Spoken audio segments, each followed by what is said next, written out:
Hey, c'est la Team Lactée et bienvenue dans cette nouvelle actu à l'été. Alors une actu à l'été plutôt intéressante puisque pour une fois on va parler d'un tout nouvel élément qui pourrait influencer l'allaitement. Un élément dont on ne parle pas très souvent. Si vous avez le nez devant votre écran, vous savez déjà de quoi je parle. Si ce n'est pas le cas, vous allez le découvrir après vous être abonné à la chaîne, après avoir enclenché la petite cloche et éventuellement après avoir mis des écouteurs si vous n'avez pas le temps de vous poser devant l'écran. C'est parti, c'est dans naître-et-grandir.com. On nous parle du tempérament de bébé qui pourrait influencer l'allaitement. Fort intéressant, avouons qu'on n'en parle pas assez souvent. Moi, j'en parle pas mal en accompagnement. Aux mamans que j'accompagne, effectivement, ben oui, le tempérament, le caractère d'un enfant, parce qu'il a déjà une personnalité, en construction certes, mais il en a une, peut effectivement influencer l'allaitement, et c'est même quelque chose que j'ai pu remarquer à titre personnel avec un petit garçon très dans le mouvement, très dans la découverte, toujours besoin de bouger, très curieux, très voilà, et une petite fille beaucoup plus posée, beaucoup plus calme. Donc j'ai déjà pu voir effectivement des petites différences, mais j'ai trouvé intéressant qu'un article nous en parle. Donc on va le lire ensemble. Dès sa naissance, vous avez peut-être remarqué que votre bébé était calme ou et routinier, ou au contraire qu'il était agité, imprévisible. Comment ces différents tempéraments peuvent-ils influencer le quotidien avec votre bébé et même l'allaitement? Les explications d'une consultante en lactation. Le tempérament est un style de fonctionnement, a expliqué Anne Desgeorges lors du récent congrès international de l'allaitement. Pour deux bébés avec la même capacité et les mêmes motivations, c'est leur façon de réagir qui les différenciera. Par exemple, si on présente le même jouet à deux enfants, l'un pourrait l'agripper rapidement avec curiosité alors que l'autre prendra le temps de bien l'observer avant de le saisir. Des effets sur l'allaitement et le sommeil. Quand elle rencontre une mère en clinique d'allaitement, la consultante en lactation Anne Desroches garde toujours en tête l'aspect du tempérament du bébé. C'est ce que je vous dis, moi je le garde aussi très en tête quand je fais des accompagnements. Parfois on croit qu'il y a une difficulté physique alors qu'il est possible que ce soit son tempérament qui est en cause, explique-t-elle. Par exemple, un bébé très actif aura tendance à gigoter beaucoup pendant l'allaitement. Je confirme. La mère peut alors mettre fin à la tétée alors que le bébé aurait eu besoin de plus de lait. C'est la même chose avec les bébés moins persévérants qui peuvent cesser de boire si la mise au sein est difficile ou chez le bébé distrait qui s'interrompt constamment pour regarder ce qui se passe autour. Je confirme aussi. J'ai eu aussi. Il faut aussi être prudent avec les bébés qui réagissent moins intensément. Ces bébés manifesteront moins clairement leurs besoins et on peut alors les oublier, souligne la consultante. Si la production de lait est fragile, ces bébés pourraient avoir une prise de poids insuffisante, même si les parents ont l'impression que tout va bien. Bah oui, parce que tout va bien, il est calme, il est tranquille, c'est son caractère, il est posé, il est tranquille. Le tempérament peut aussi influencer le sommeil. Ainsi, l'heure du coucher peut être difficile avec un bébé persévérant. Il peut résister très longtemps s'il ne veut pas se coucher. Je confirme.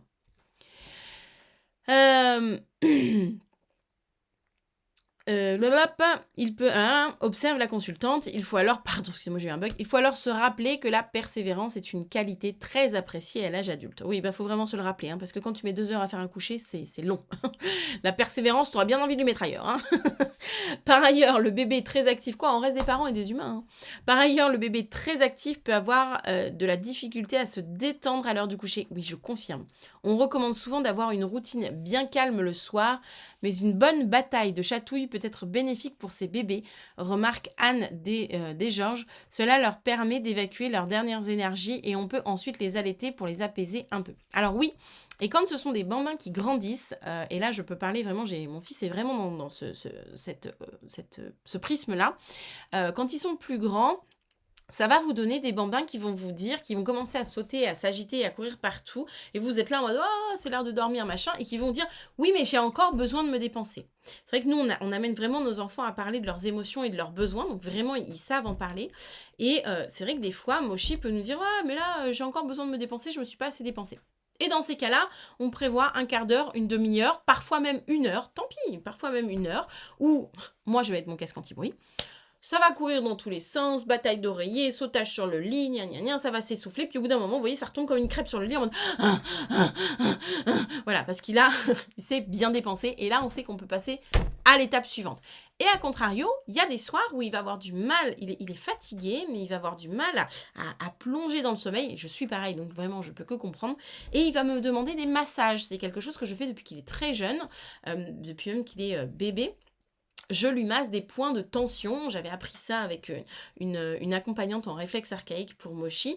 Et effectivement, je lui masse des points de tension. Je fais des massages bien spécifiques au niveau du visage, etc., des tempes, etc. On a des massages vraiment qui viennent lui détendre les tensions. Et souvent, quand il a des difficultés à sombrer, il peut me demander des massages. Ça peut être aussi au niveau du ventre, des choses comme ça. Et il va sombrer beaucoup plus facilement. Alors, oui, bon, il a 8 ans. Il sait exprimer s'il a besoin de se dépenser ou s'il a besoin de massage. Mais du coup, faut pas hésiter quand on voit que c'est le moment de la mise au dodo et que vraiment là, il se débat, machin. Peut-être qu'il a besoin d'une bonne dépense, de bien vider ses réservoirs d'énergie pour arriver à glisser dans le sommeil. Ou à l'inverse, il a envie de dormir, mais pas trop, mais bon quand même. Et là, peut-être qu'il a du mal à relâcher les tensions et que des petits massages, ça c'est des choses qu'on voit dans la formation que je donne aux facilitatrices d'allaitement, qu'elles peuvent transmettre ensuite aux mamans. Des petits massages effectivement pour venir comme ça détendre un peu le bébé et l'aider finalement à voilà, transitionner. Ce qui marche bien aussi ici, c'est les méditations guidées maintenant qu'il est plus grand. Et maintenant qu'ils sont plus grands les deux, les méditations guidées marchent bien aussi parce qu'ils écoutent et ils suivent un peu les instructions des méditations guidées. Donc c'est aussi quelque chose qui fonctionne pas mal pour les enfants qui ont un tempérament un peu actif. Voilà. Alors, que sait-on sur le tempérament des bébés? On continue la lecture. Plusieurs des connaissances sur le tempérament proviennent d'une étude amorcée dans les années 1950, autant vous dire que c'est pas récent, auprès de 195 enfants et qui s'est poursuivie pendant 20 ans. La conclusion des chercheurs Alexander Thomas et Stella Chess, c'est qu'il existe 9 principaux traits de tempérament.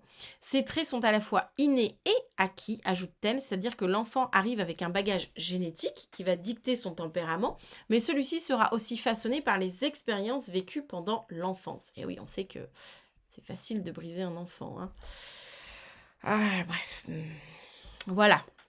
Il vaut mieux écouter son enfant et lui apprendre à communiquer ses besoins et ses émotions. Voilà, c'est des accompagnements beaucoup plus safe et en plus comme ça leur permet de rester eux-mêmes tout en nous faisant comprendre ce dont ils ont besoin et comment on peut les accompagner.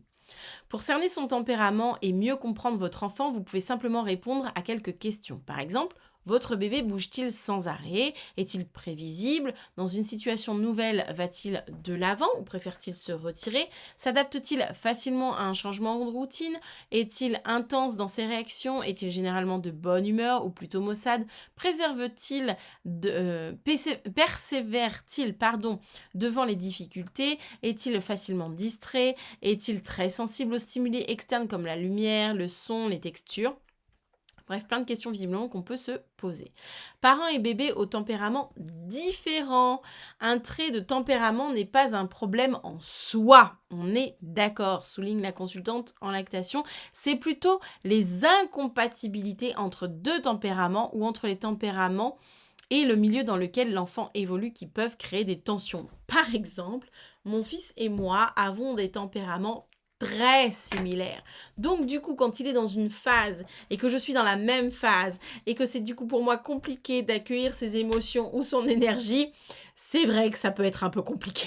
Heureusement qu'on sait parler et que du coup on a l'amoureux, le papa qui peut faire un peu tampon en prenant soit le plus jeune qui en a le plus besoin, soit moi qui en fonction de qui a vraiment le plus besoin à ce moment-là et faire un peu tampon. C'est vrai que c'est pas... Des fois c'est très drôle, hein, c'est très... Ouh, ça donne des effluves d'énergie, c'est quelque chose. Mais je peux pas reprocher à mon enfant d'avoir un tempérament similaire au mien. Enfin, je veux dire, il est venu avec ce qu'il est, et il grandit avec la façon dont on l'accompagne. Voilà, les chiens font pas, comme on dit, les chiens font pas des chats. Voilà, donc je peux pas lui reprocher quoi que ce soit. Par exemple, si un bébé agité se retrouve dans un milieu où on s'attend à ce qu'il soit calme, cela peut mettre de la pression sur la relation parent-enfant. Les parents peuvent alors croire que leur enfant n'agit pas de façon adéquate, ou qu'il le cherche, explique la consultante. De la même façon, un parent qui aime être dans l'action pourrait être impatient avec un bébé contemplatif qui aime prendre son temps. Ça nous arrive aussi effectivement, par exemple, Mochi, il a des fois où il a besoin, je vais lui dire quelque chose et vraiment il a besoin de prendre... Il y a des fois, je suis là, mais action-réaction, quoi, allez, hop, hop, hop. Parce que je suis impatiente. Mais il y a des fois où l'un des deux, d'ailleurs, même Gaufrette, vont vouloir un truc et je suis en train de faire quelque chose, où j'ai besoin de réfléchir ou quoi, et ils sont là en mode, ils s'impatientent un peu. Je suis déjà pas surprise, un peu surprise qu'ils m'aient jamais dit action-réaction, mais un jour je vais me le prendre, c'est sûr. Et on voit que pour eux, c'est pas assez rapide, etc. Donc, voilà. Ça va dans les deux sens, hein. Voilà. De plus, un parent qui a un bébé très intense ou imprévisible peut se sentir moins compétent et responsable des réactions de son enfant. Alors non, surtout pas, hein, pour en avoir un, vraiment pas. Hein. Un parent avec plusieurs enfants va probablement remarquer que le quotidien est plus facile avec l'un et moins avec l'autre. Et oui, ça dépend aussi de notre tempérament aussi à nous. Hein. Poursuit Anne. La situation peut bien sûr être différente d'un pour l'autre parent, effectivement. D'où l'importance d'être finalement, en tout cas nous dans notre famille, deux, parce que je vous l'ai dit, il y a des fois où moi je vais avoir un tempérament qui va s'exprimer de telle ou telle façon. Au même moment, Mochi, mon fils, va avoir le même. Donc on a un cache-tampon au milieu, heureusement. Ou alors des fois c'est avec ma fille, voilà. Hein. On va avoir un peu pareil, elle a des traits de tempérament qui sont similaires aux miens, ou les enfants ont des traits de tempérament qui sont similaires à ceux de leur papa. Hein. Donc voilà, bon, hein, les chats font pas des chats. Faut que tout ce petit monde se régule, et c'est bien qu'on soit deux pour... Nous, en tout cas, on aime bien être deux pour pouvoir faire cache-tampon parfois. Selon la consultante, l'important est de réaliser qu'un enfant ne cherche pas à vous contrarier. Non, jamais, il cherche juste à s'exprimer, enfin je veux dire. Et que sa façon de réagir fait partie de sa nature. Le parent n'a pas à changer le tempérament de son enfant, et non, il suffit de trouver des stratégies pour que chacun puisse s'ajuster. On est d'accord, y compris en allaitement, parce qu'on a des parents...